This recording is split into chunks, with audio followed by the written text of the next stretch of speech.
Comment ne pas faire le lien entre ces deux affaires? Le 10 février dernier, Pierre Palmade prenait le volant en fin d'après-midi alors qu'il était sous l'emprise de la cocaïne et de médicaments de substitution.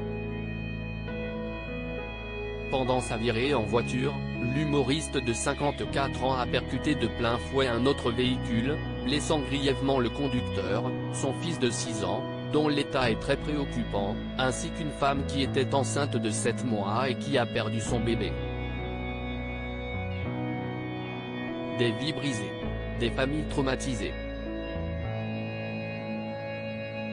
Ce genre de drame arrive malheureusement beaucoup trop souvent. Isabelle Aleno en a témoigné ce mercredi 15 février au micro de BFM Télévision. Et pour cause, cela a ravivé en elle de terribles souvenirs. Le 8 mai dernier, son fils cadet, Antoine Aleno décédait après avoir été fauché à un feu rouge par un chauffard ivre, sous stupéfiants et récidiviste. Le jeune chef qui marchait dans les pas de son illustre père Yannick Aleno n'avait que 24 ans.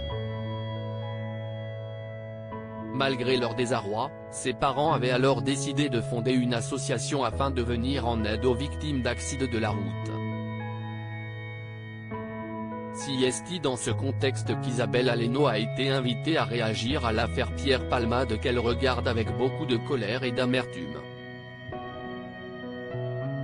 Je voudrais qu'il y ait une réelle prise de conscience des inconscients qui prennent le volant alors qu'ils ont bu ou qu'ils ont consommé des stupéfiants, explique-t-elle, rappelant à juste titre que lorsqu'on prend le volant dans cet état, on a une véritable arme entre les mains. À découvrir supérieur à accident de Pierre Palmade, à quoi ressemble sa maison perquisitionnée, mise en vente pour plus d'1 million d'euros? Photo. Cette réforme que souhaite Isabelle Aleno. C'est donc naturellement qu'Isabelle Aleno souhaite que ces personnes paient pour le cataclysme, le cauchemar qu'ils causent. Pour elle, cela passe par une réforme afin de qualifier ces accidents d'homicide routier.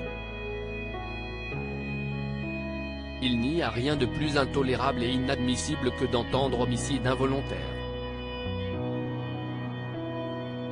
Je suis désolé mais personne ne force personne à consommer de l'alcool, des stupéfiants, c'est la responsabilité de chacun.